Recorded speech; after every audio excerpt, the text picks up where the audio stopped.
Kita semua tahu bahwa harta SDA sumber daya alam kita yang namanya nikel dikeduk habis-habisan untuk membuat Tiongkok jadi raja baterai dunia, yang mana harta kita bisa habis tanpa memberikan keuntungan ke bangsa dan negara. Apa buktinya kalau nikel yang dikeduk itu tidak memberikan keuntungan? Buktinya kita saat ini masih cari hutangan bernegaranya. Bisik-bisik di sana-sini di warung kopi sudah jadi pembicaraan umum, namun pejabat yang melindungi perampokan tambang nikel itu terlalu kuat. Jadi tetap saja pengadukan terjadi dan pengiriman dilakukan besar-besaran tanpa kita tahu isinya apa yang dikirim tadi. Mau litium, fero besinya, apapun yang nempel ikutan yang jauh lebih berharga dari nikel, kita tidak tahu. Orang pejabatnya semua baru semua, bernegaranya mana ngerti sih beginian. Kita ilustrasikan. Kalau Anda pedagang, Anda mau beli barang pasti semurah-murahnya. Ingat ya, Tiongkok itu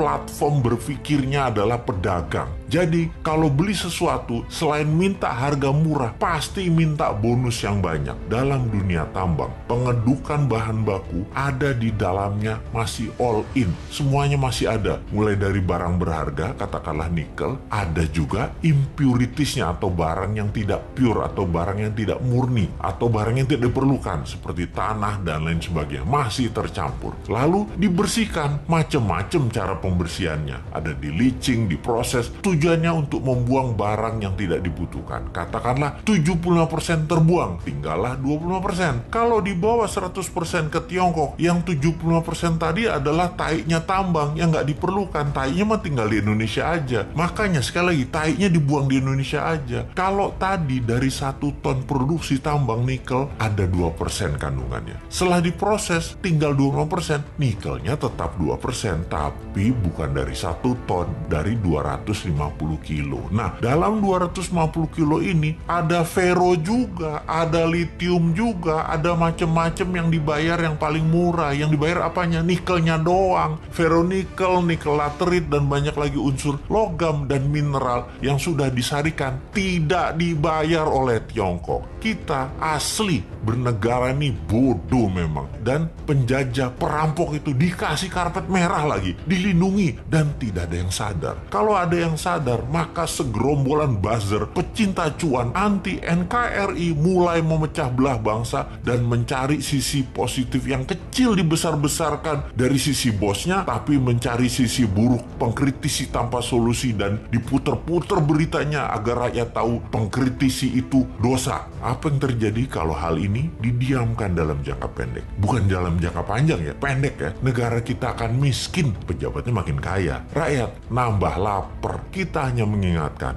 arahnya nantinya. Sebagai contoh sejarah kebodohan penguasa atas kelolaan sumber daya alam, kita mau kasih ilustrasi. Ada 3 negara yang akan kita pakai jadi contoh kali ini, yaitu Nauru, Venezuela, Zimbabwe. Fosfat oil business berliannya Zimbabwe. Nauru di tahun 1980-an, negara dengan 7.000 populasi adalah negara yang sangat kaya, bahkan negara terkaya di dunia. Nauru adalah salah satu negara di selatan Pasifik. Nauru menghasilkan fosfat, bahan baku untuk pupuk. Saking kayanya, semua warganya digratiskan untuk melakukan apapun, sampai keluar negeri dibayarin pemerintah, diongkosi. Dan ada joke di sana, dolar itu hanya toilet papers. Dan ini bukan kiasan, dipakai beneran untuk ngelap pantat beneran. Lalu hasil alamnya ternyata habis 20 tahun kemudian. Dan Nauru saat ini menjadi sangat miskin ya.